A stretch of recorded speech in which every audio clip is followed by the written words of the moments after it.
Welcome to the Zachrilege Cast podcast, YouTube video interview program that features me talking to some of the best and brightest in the atheist / secular / awesome community. This is episode number 124, and I'm recording live on December 17th, 2017. I would like to thank last week's guest, and by last week, I mean like 3 days ago, Aaron Robbie. Is he a real rabbi or a real Aaron? Anyway, check out Embrace the Void. I think most of you already have. So today's a bit of an experiment. I rarely do weekend interviews, but I've struggled to find guests. Not that we lack quality potential guests. I'm just really lazy and don't reach out. So I reached out last week, and shockingly, a few people agreed they want to talk to me. So today I bring on Johnathan Ariola, host and sole proprietor at the Too Deep, Too Fast podcast, who I must thank for always using his turn signals. Welcome on. Hello. Hi, how you doing? And we might have, we had the joke about which atheist podcast is the highest podcast. Well, I think we might have the earliest beer drinking in Zachrilege Cast history, with you drinking a beer at what is like 10:25 Mountain Time. So, this is number 2. I don't know what you're talking about. I started at 9, so Sunday. Good morning. Awesome. Yeah, I didn't get many Oktoberfest beers, so I got like a 6-pack of the Sierra Nevada, and I kind of forgot I had it. And now that it's Christmas time, I've been drinking lots of stouts. I'm like, let me have this one. It's good. Well, I live in Utah. Normal beers I get. We don't have normal beer here unless you go to the liquor store, which is closed on the weekend. So I'm drinking a watered-down version of a Michelob Amber Bark. There you go. It's it's more watered down than usual. Is that what you're saying? It's a 3.2. Oh, man. Yeah. 3.2. Everything 3.2. Basically, it's water. I hear they have good craft beer, but I guess you have to kind of go out of your way to get it. Is that the... Yes, kind of. It depends because there's, according to the great state of Utah, because we're so great over here, is that you have 3.2 and you can have 4 if it's a microbrew or a distillery or something like that. And they'll sell those in the grocery stores. Yeah, a 4. I know. So hard. Oh, hardcore. And off, man. I know, right? And then anything else above that has to be done inside of a liquor store, which the state owns and manages. So that's how that works. Because Utah, science. Okay. Yeah, because I'm from Pennsylvania, and they have the state stores. But I think they used to be you had to go to the store and tell them what you wanted, and they'd get it for you. Now you can actually browse, but it is the state. They should have a 50 episode, each state liquor laws, just to see how different and weird they are. Because Georgia's one of the worst. Getting better though.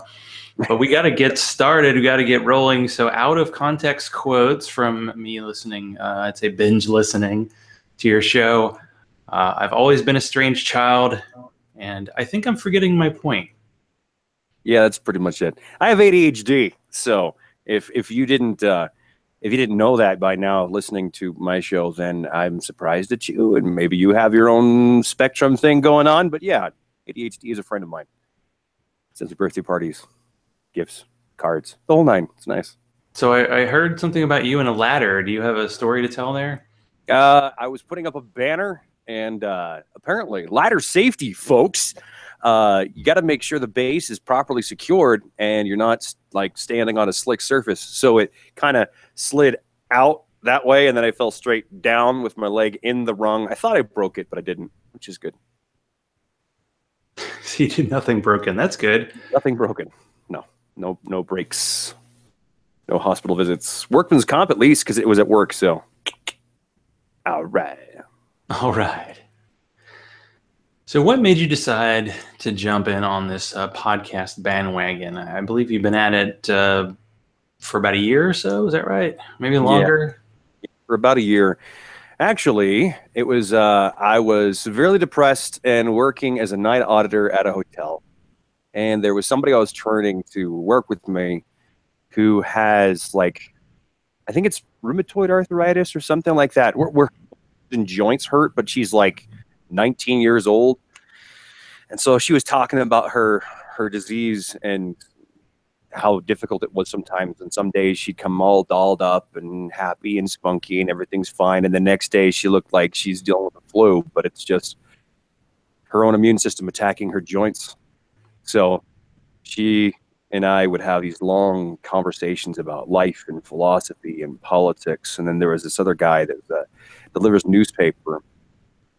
And I say guy because he identifies as male now, but he is a transgender gentleman who was assigned male at birth and always felt that he was female on the inside, but he started to express his own version of himself and became she.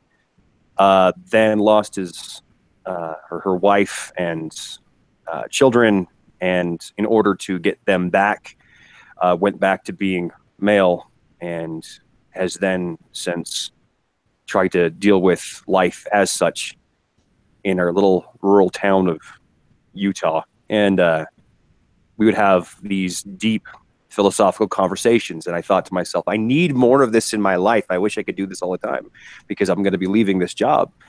And the one lady, she said that I needed to start a podcast. So I did. I got the equipment. I brought it in there. I had her help me set it up and start doing some things. And I recorded from then on. And now she lives up in somewhere in the northern part of Utah. And the other gentleman is somewhere around here still, but we don't talk nearly as often. But that's the reason as to the why. A transgender and someone with a chronic disease. Two different people, of course. But yeah, that's why. That's so it's definitely a different show. So I like to listen if a show has more than a few episodes. I like to listen to like the latest and then the first. So the latest episode involves you talking about semen in your car for 6 minutes, and then we have episode 0. I like you to start with 0. 20-minute discussion on hydration. So this definitely seems like a stream of conscious thing. Now, when you do it, do you just say, all right, record, and I'm going to say whatever, or do you kind of have a bit of an outline to what you're going to do? Very little outline. What it is this, is I get into the car like I'm headed out to work, and I think to myself, okay, I don't want to bring work home. So what's been bothering me? What I've been thinking about that I want to play with, some idea that helps me discombobulate myself from my work life to my home life. And so from that point, I decided that, well, all right, I've been thinking about death a lot lately. Let's talk about death. I had someone die in the family. How do you deal with that? How do you deal with the complexities of this thing? And then I wander through it because I had this little commute that goes from my workplace to home, which is only about maybe 6 to 9 minutes, 12 minutes at most if traffic's bad. Then that gives me a chance to navigate enough through a thing and be able to explore whatever ideas that I want to enough of a completion so I can put it away. And then I can focus on my kid. So what do you use to record it then? I use my phone.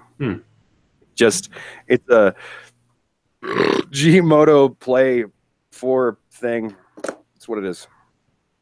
So it's just a cheap phone. I got it off a Ting. That's what I use. That's what I record with. Yeah, when I was doing the NaNoWriMo last year, I was doing the thing where you write a book like in a month. And I would sometimes on the drive to work talk in the voice of the main character from the book and just kind of, work some stuff out. So I'm good to know I'm not the only person talking to myself in the car, for sanity.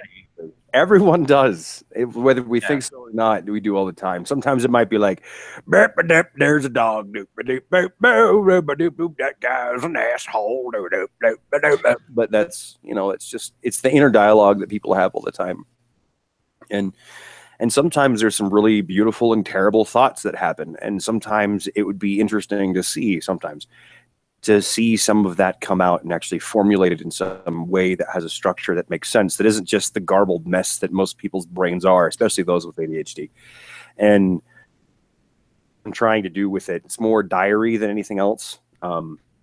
Like, this is a human being in this moment trying to figure out some shit and navigate through whatever the hell it is, being an atheist, being a secular humanist, being a fan of Satanism, and trying to deal with life and death and existence and finding purpose and trying to not want to kill oneself and dealing with depression and dealing with other mental disorders in a complex family in a weird town with an odd background, and then there's an episode.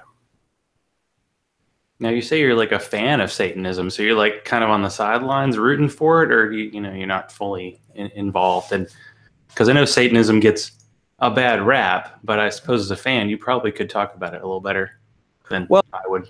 It depends. There's some Satanists out there who love the gothic horror style, and they'll do the dress and the clothes and the whole ritual and stuff. And then there's the other ones who are like, yeah, nah, I'm good, but I'm still going to be a rebel, because I heard it described in oh god, who was talking? What show was it listening to? I listen to a lot of podcasts, so I've been a lot. There's like 60 something on my phone that I listen to on a regular, and one of them was talking about how it's more along the lines of that it's kind of like the underdog. You believe in the underdog. The underdog is someone who is trying to fight for free will, and there's this kind of story behind it, but really it's just atheism, really, because all the other stuff it's all fiction. And so if the idea is that if it's all fiction, then you can kind of have a hero of a fiction. I mean, I like Spider-Man. I could be a fan of Spider-Man.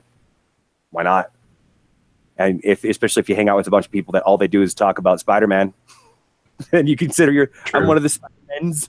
Why not? I mean, it's religion's based on whatever the fuck they want to come up with at the time. It might as well be Satanism. And honestly, a lot of when it comes to the political stuff and local policy, Satanism is one of those things that helps protect religious rights, because if a Satanist if a Christian can go in and do a preachy thingy at some public event or building or monument or something like that, then a Satanist can do it too. And nobody likes the idea of a Satanist, even though it's like, and really, they don't even really believe. Like, some of them don't even believe in the whole, like, Satan's a real guy. It's just a story, a metaphor to play with. Kind of like some Pastafarians. There are some actual Pastafarians out there that actually believes in the FSM, like legit, and it's weird when you have that conversation, because there's this moment of like, are you just fucking with me, or are you serious? Like, I don't know what to do with you. So, yeah, but it depends on who you're conversing with. But generally speaking, Satanism is fucking awesome. So if you're a Satanist, And by the way, recent episode of the podcast, The Right to Reason, Steve Hill was on, and he actually ran in the state of California for state senate as a Satanist. Cool. And you can tell right away that he's not like, the blood drinking type. I think he just put it on there to annoy people. I mean, the way that all politicians talk about God and Jesus and stuff, that is kind of like the Satanist version would be just, I'm doing the opposite. Yes, you need like 3 beers for each one I have. I think that would be about right. 3.2. I don't even know. It's water. I have some sours and like wild ales that are in like the 4 to 5%, but that's pretty. Yeah, it's pretty low. It's pretty low. Like I said, it's water. That's low for me, and it's like 6. But it's okay. It's all right. And also, the Satanists are good. You kind of talked about this, but like when they decide, we're going to pass out Bibles in schools, the Freedom from Religion Foundation can, take them to court, or the Satanists can say, oh, good, we get to hand out our books too. And then all of a sudden, like, well, maybe Bibles in school, maybe not. Exactly. And that's what you do. If you have a combination between it, it's a good left-two punch. You've got the hook coming from the right from FFRF. You got the hook from the left from the Satanists. And then they're like, maybe Bibles in school. No, I'm good. And that's exactly what we want. And that is the good thing. That's why Satanism is badass fuck, because they are like, oh, you want to do that? Well, have you heard about Beelzebub? It's the best. And then all the Christians freak the fuck out, because it's like, oh no, it's the devil. Ooh, because it's all mysticism, weird bullshit anyway. So why not? And power to them for it. They're helping out a lot. And honestly, a lot more than a lot of atheism is. FFRF is doing an active job. They're doing what they're supposed to. The Original Motto is another program I like a lot with Robert Wright, with Secular Yakking. They do theirs. And shout out to them. Love the show. and definitely worth a listen because it makes you feel like you're hanging out with a couple of your older atheist family members who are just kind of fun, and like your aunt and uncle sitting there arguing back and forth about some local politic thing. You just kind of sit there on the couch like, yeah, okay.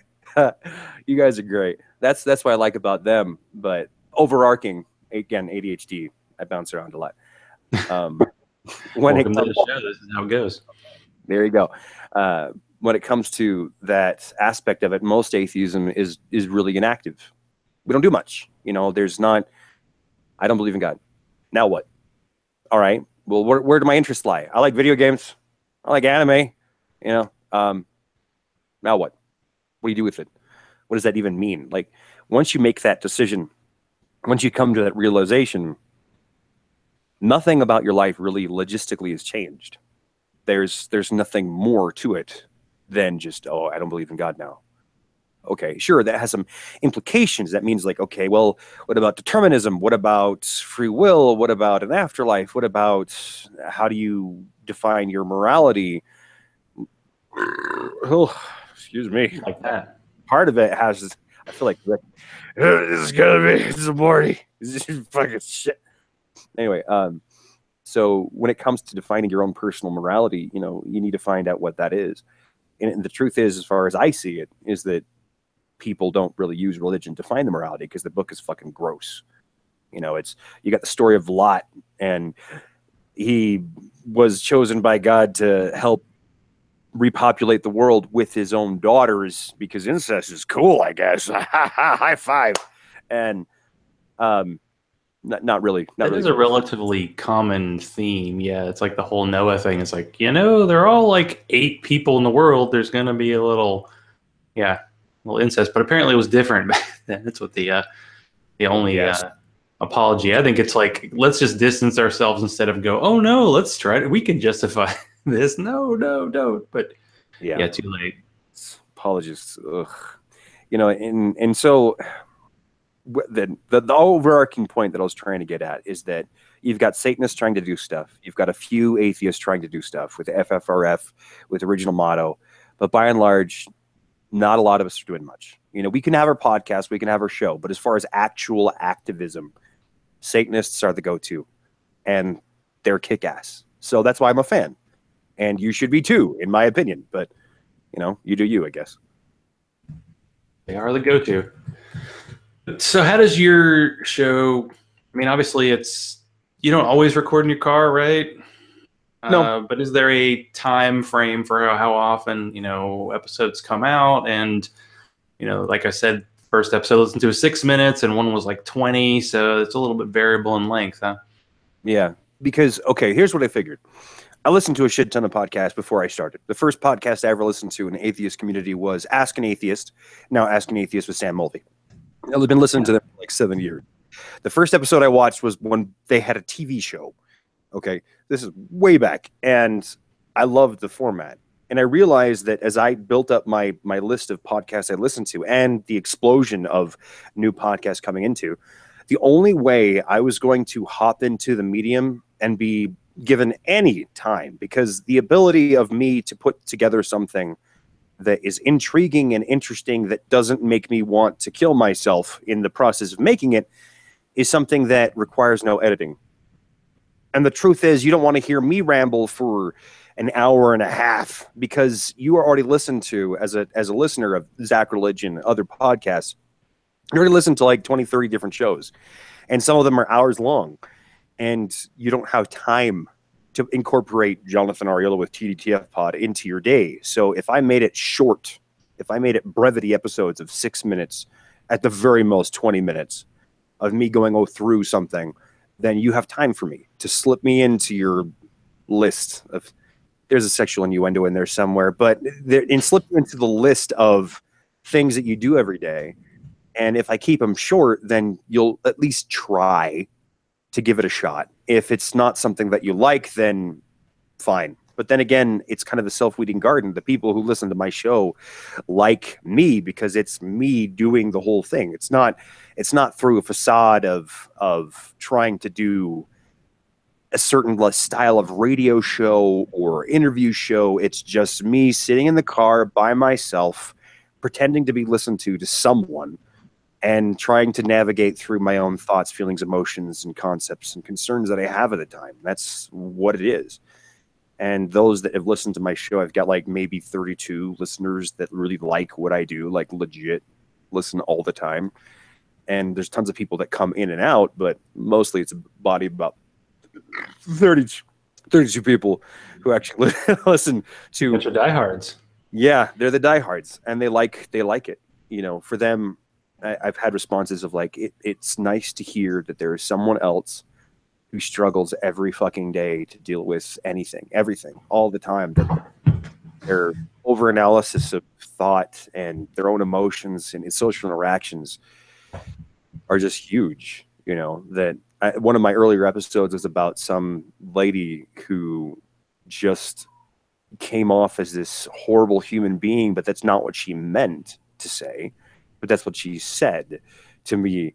And I was trying to figure out, like, was she legit calling into question my very existence and me as being a moral person, or was she just like, you thinker type people, you confuse me? And that's really what she was trying to say, rather than saying that you're a terrible human being. And it's, you know, you have those social interactions that are confusing, that don't make any sense. And it might be because I have a lot of family on the spectrum and I'm raised in a family from that. So I have to try to look at social interactions in a way that most people don't. And so I'm not 100% sure if because I'm on the spectrum, because I don't think I am, but I've been raised with people who are. And so that means that you tend to learn some of their foibles and the way that they handle stuff just from a social context, rather than, you know, having a part of your brain not being able to interpret emotions and thoughts and feelings from things, or having too much bombardment of sensory input and being confused by that. So it might be something like that. But again, the whole point of the show is to try to navigate through that weird amalgam of shit, because life is hard and you just got to try to do something. And it might as well be this. So if it's short, why not? It's a function. It makes sense. But do you have a regular kind of schedule, or is it whenever you think, all right, I'm going to say something that I'm going to record, and there it is? The way that I do it is that I record pretty much every other day, and I only release an episode every 6 days. So that means that the episode you're hearing now, the one that I did, I actually can look this up, is that it's probably about 3 months behind of where I am right at this moment. Because I feel like in the sense of a diary, that one of the things that I hate about the adolescent diary is that it's so immediate. Like, this is the way I'm feeling right now. And you're putting it down on paper, which is fine. You know, there's a therapeutic quality to it. But at the same token, your immediate thoughts tend to be bullshit. And you need to try to understand that your own temporary, fleeting emotions and thoughts are simply temporary, fleeting emotions, that they go away with time. And if there's anything that lasts over like a period of months, then and only then is it actually something that you might want to actually share in perpetuity. So the episode that I listed last was Brevity Odd, and I recorded that 10:04 of this year. So what I do is I listen to the next one in line, and I listen to the whole thing, because it feels like within even 2 months, I feel like a different human being. And if it's too alien, if it's too strange, or if it's too temporary, then I ditch it. And then I go to the next one, and then I listen to that. And if it's worthwhile, then I might put it on. And so it skips every now and then in time. Or I'll hear a segment of them that are decent enough to share, and then I'll put a couple of them in sporadic chunks, like 3 for a week. But really, it's a back slice of time. So like when the one gentleman killed himself and his wife in a murder-suicide, and response to his kids, I had recorded an episode for that. And I've yet to come to the part where I need to listen to it again and see what it was that I felt at the moment, and then share it. Because a lot of people get really angry and pissed and vitriolic about things that happen within their own community. And you need to try to, I think you need to try to distance yourself from your own emotions at the time, because your anger isn't useful in some circumstances. Your spite or madness in general isn't something that you need to share with people, and they don't need to know all your angry thoughts. They don't need to know all your pain. It's only when there's something useful in it that it makes sense to try to share it. And that's what I end up doing with my schedule. It's actually a filter for myself to try to say, like, okay, this isn't worthwhile. Delete. This is share. So there is actually a careful side to it. I was. You brought up the Scott Smith, Jennifer Smith shooting, and it seemed like social media just, of course, blew up about it because it's a big deal. But it seemed like, in a way, you had to have a very strong and non-bending opinion, like, immediately about it, and people were reacting based on the way they felt. And a couple days later, yeah, their feelings change over time. So that does kind of make sense to give yourself some time and let it know if that thing's going to solidify. You're preparing a dessert, and is it going to set properly, or is it just a mess when you look at it later and go, oh, that's I'm not sharing that. Yeah.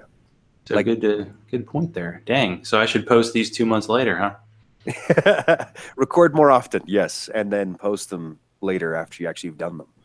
But then again, it depends on the medium, because to be fair, because what you're sharing here is a conversation between two people. Whether it's more one-sided with your guest or more one-sided with yourself, it's still a conversation between two people.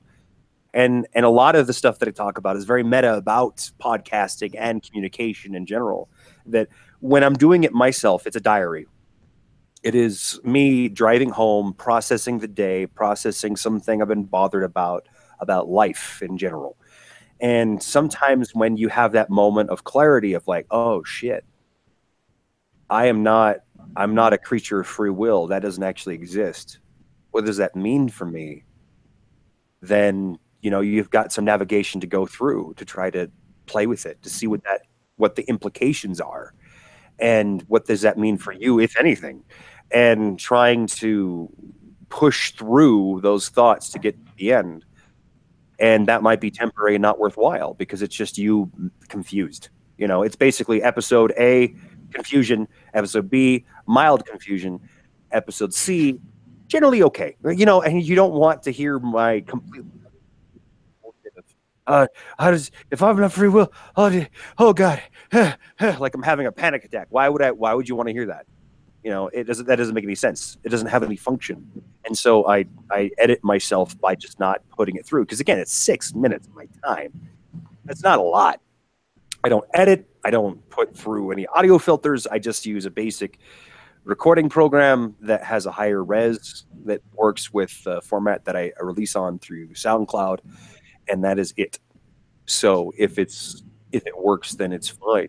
But if it's through this kind of conversation like we're having, it's immediate, because why not? If you're having an immediate conversation with somebody, because when you're talking to someone else, you already filter your thoughts, because you're looking at their face, you're seeing their expressions, you're hearing the tone of their voice, the context of the conversation, and you try to dial it back so the other person hears you and makes sense of the things that you're trying to say.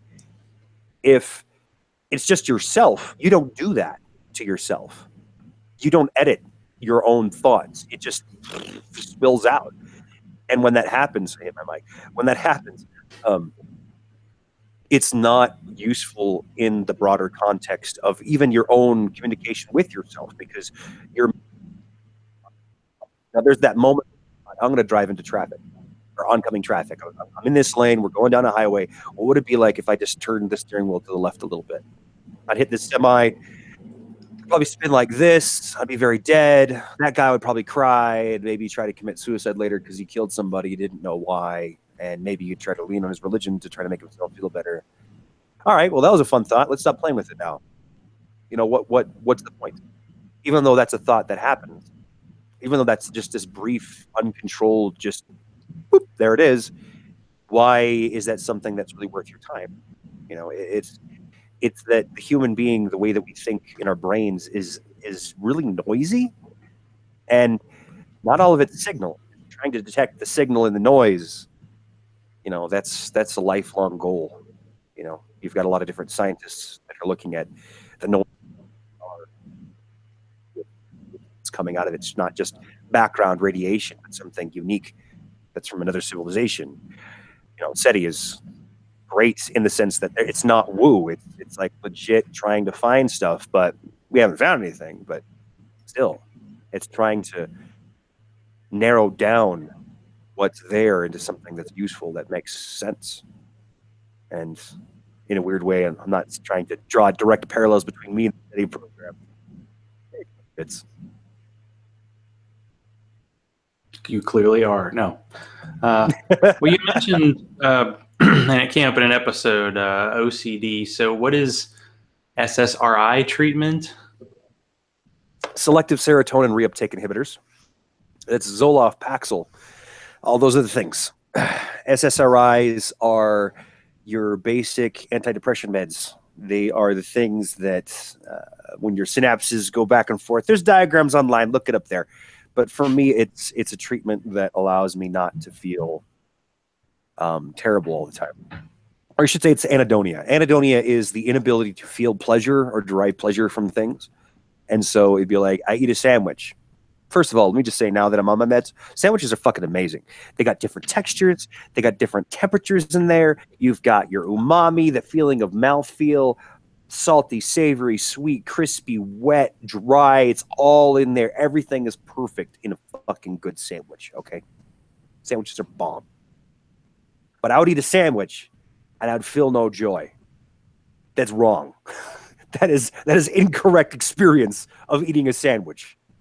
Okay. And anhedonia is the inability to feel pleasure in things. And so I'm like, wait, maybe this sandwich is broken. Let me put another sandwich in my mouth. And then I'd do that. And then I'd still feel nothing. And then I'd throw another sandwich in there, maybe a third time's a charm. And I'd still feel nothing. And then I gained like an extra 40 pounds. So that was what I was dealing with. And gas, apparently. That's the thing. I apologize. Thank you. So that's what SSRI is doing. I'm just thinking, do they charge the same for 3.2 as they do in Georgia for, oh man, they probably do. Yeah, they do. And they do. And they get a bunch of money goes towards the tax dollars. And a lot of it goes towards education, public education. So I am funding public education with this beer. What are you doing with yours? Drinking. And we have public education here in Georgia, sort of.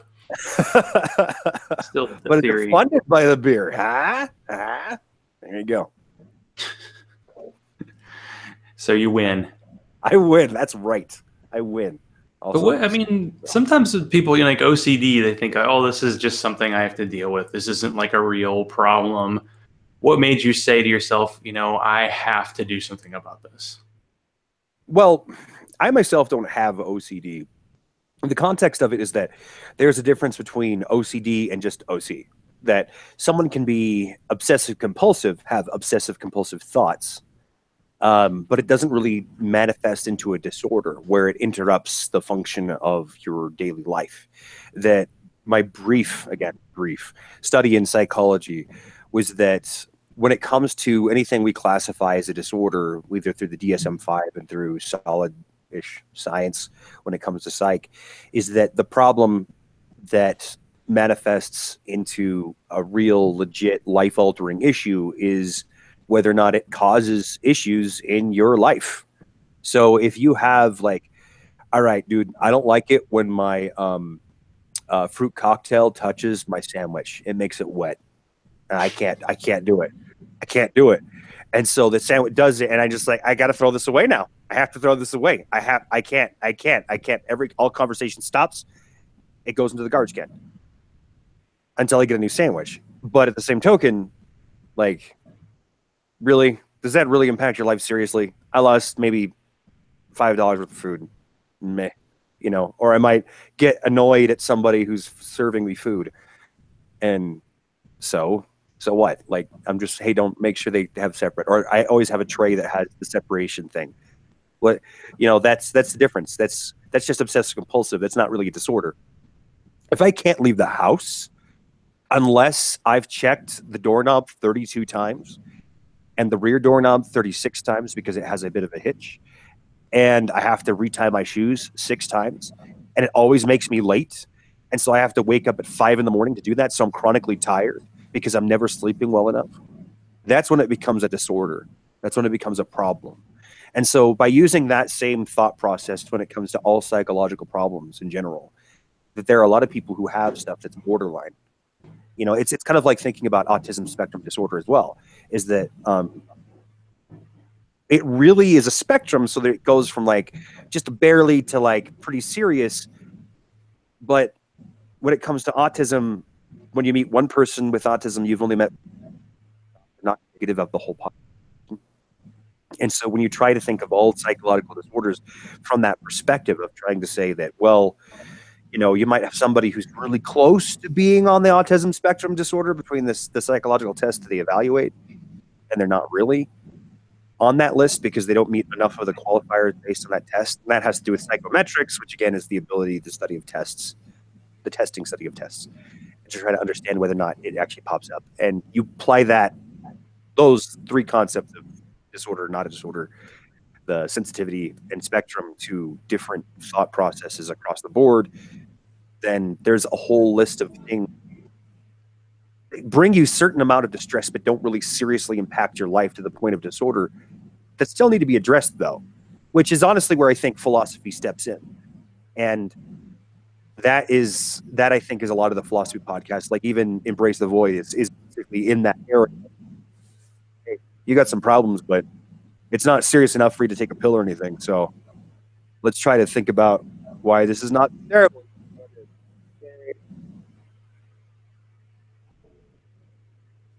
You're welcome.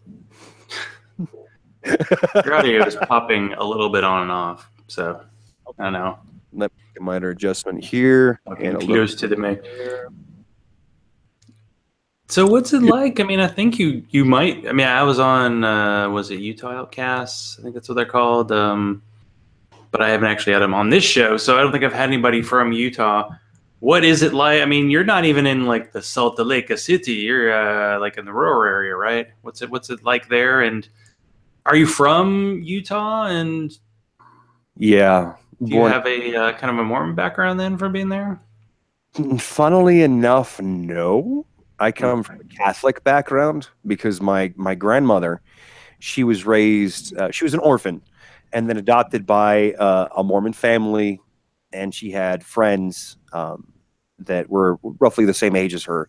And one of them, some old guy that they knew had a vision from God that she was supposed to marry him, and she was like 14. And so her friend disappeared from her life, and she thought to herself that God wouldn't do that. So that means Mormonism is bullshit. So I need to reevaluate my life. And then she became Catholic because I guess that was her plan B. And our family was raised in a kind of Catholic background, but both sides of the family were pretty loose. And we didn't really have the serious Catholic upbringing that most people do as far as like the stories you hear from the atheist community. It was really lax, and I'm the result of that, being a statistical oddity because I've had like 7 different ethnic backgrounds, and I'm in the middle of Utah, but I'm kind of brownish and Hispanicish and Native Americanish and South Central Americanish, and it's just odd. I've got a lot of weird biological background that just makes me a weird little weird duck. It's what I am. Now, Utah, for us, in my little family, we live in a weird town in addition to that, which I will not name. But we have an odd sense of ethnic and religious backgrounds. Like you go to the church section of the phone book, and it's like 42 pages, but it's not all Mormon stuff. It's tons of different shit. There's just all over the board of different religions, Seventh-day Adventists, some weird version of Christianity, another weird version of Christianity, another weird version of Christianity, some Episcopal, some Lutheran, it's just all over the place. And the town isn't that large. And it just so happens to be, for whatever reason through history, this was the place that odd people collected. And I'm one of them, I guess. And so the town has been really receptive through me through my entire life. And you know, it's not like I'm the black sheep of the county or the cities that I live in, it's pretty basic. Every now and then, sometimes you got more missionaries show up and knock on the door, and then I have a lovely discussion with them when my wife's not home. But when she is home, she just tells them to leave. So that works. But were you like raised Catholic or not? Not really. We went every major holiday and whenever Grandma asked. So, which was not very often. And it was something that we did, but like I couldn't tell you what the rituals are. I know the peace be with you thing, and then you stand up and kneel a lot, and then you say some shit from a book before I could read. So I just like ba ba da ba da ba ba ba ba da ba ba ba, peace be with you, and that was about it. And you shake hands, and then you'd hang out in the basement and drink coffee and donuts, and they'd let you drink coffee when you were a little kid because I was asthmatic, and why not? And that's pretty much a lot of it. Nice. Yeah. Well, here's the thing. Like before the emergency inhalers were readily available, people with asthma would drink a lot of coffee because that mild stimulant has a vasodilator, which is like blood vessel dilation. It opens up them, especially in the lungs and chest. And so you drink a lot of coffee when you're asthmatic back in the day. So they're like, hey, your kid's running around and has asthma, drink some coffee. And so I was like 6 drinking coffee, just, this is good stuff. Yeah. that was me growing up, which probably wasn't great for my ADHD, but at the same token, stimulants help ADHD. So maybe it was good. Who knows? Thanks, Catholics. Thanks. Yeah, that's one thing that's a little. It seems like Catholicism is very strict, but it's really kind of like Christianity in general. It's on this very wide spectrum. People will be very strict following it, and then there'll be very liberal versions, and you get to all call yourself the same thing. So I guess maybe that made it easier for you to, I guess, bail on it. Did you officially have a moment where you're like, oh, I don't believe in this? Mm-hmm. Yeah. It was more like I never believed in this. I just went because my grandma wanted me to, and I want to make my grandma happy. So I went and I did the things, but it was just like, kneel, this means nothing. Stand, this means nothing. Say these words, this means nothing. Okay, cool. High five. And then after a while, my adolescent brain was like, well, is there anything useful in this at all? And every now and then they'll be like, oh, that's a good idea. Huh, I like that. Most of it though was like, this is dumb. This is just dumb. I don't even know why. Why am I doing this? And then I moved in with my grandma when I was a teenager because why not? And she was old and she was dealing with a stroke, and she needed somebody to watch after her to make sure if she fell in bed that I can pick her up and call 911. Excuse me. So I lived with her for about a year before she died. And that's the house that I live in now because, family is, because again, Hispanic-ish background, it's really tight on our side. And that's what I do. A lot of kids, when they were in high school, would go run around by the river and hang out in the grocery store and run around in the middle of the night. I would, after school, I'd go to band. And after I was done with band, I would go to my grandma's house, eat some of her leftovers, talk to her about soap operas, and then fall asleep on the floor, and then go home at 7 and do homework, and then go to bed and wake up and do it again. That was my life. And that's not normal, I hear. So I don't know what really normal is. And so in that same aspect, family and all of that, I've always wondered whether or not the thing that I'm thinking actually is what everyone else is thinking, because it's probably not. It's like that Pinky in the Brain moment. What are we going to do tonight? Same thing we do every night. Try to take over the world. And there's that little brief stint with Pinky saying some weird, strange shit like, would you wear rubber pants our size or something like that? That makes no sense. And that's me. I'm the Pinky of the family. And when it comes to Catholicism, it was the same way, that they had this mysticism thing. And I just kind of like, nah. And I'm pretty sure my mom's an atheist, but it's not something she would say outright. So I might have got a lot from her. But again, spectrum stuff. So I don't know if that's just because she is on the spectrum or not, or if it's just because she's an atheist and that's where I get it from. So it's a characteristic and quirk. It's not the same, especially here. Like, it's so loose. there's so much flexibility on what your thoughts is. It's like, do you believe in God? Yes. Okay, cool. End of story. We're no longer talking about this. So how about that football game, or how about that local politic thing? And that's what the conversations are like around here. It's not Jesus, Jesus, Jesus all the time. You know, it's not like the South where they ask what church you go to. It's like, hey, local economic situation and concern about coal mines and energy production and trucking industries. Yeah, it's an odd town, man. It's an odd town. What is called Odd Town then? Odd Town, USA. So when I talked to Aaron last week, he was talking about like philosophy podcasts and how there are like a ton of them. And I was like, yeah, your show is probably the first philosophy show I've listened to. So what are some of your favorites? And is that a topic that just really intrigues you? Very Bad Wizards is decent. Okay. Like they mentioned before, it's a popular one. It's okay.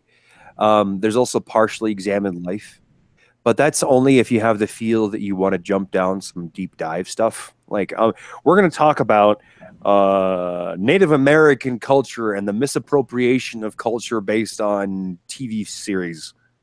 Okay, that's what Partially Examined Life's all about. They find a thing and they hit the shit out of it, and then a bunch of philosophy falls out, and they pick that up and they show it to you. That's a decent place to go. But the thing is that try to think of philosophy in the sense of it's not the Sigmund Freud, sometimes a cigar is just a cigar situation. It's more like anytime you have a conversation that it hits into those deep spots of human life. There's this what do they call it? It's the Aborigines. I think Aboriginal Australians culture is, they called it everyone, I think is what it was. It's an experience of feeling something that your family has done for generations. So that laying in bed, contemplating whether or not you should get up or not because of all the shit you have to do is something that every single member of your family has ever experienced, all of them. And so when you're sharing that moment, it's a commonality throughout your entire lifeline. And so everyone is a moment when you experience something like that, or that proudness of seeing your kid do something for the first time.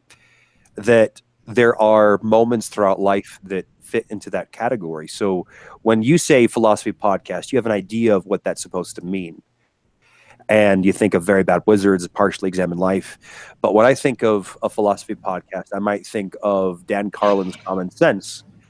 I might think of the Zachrilege podcast. I might think of Secular Stories.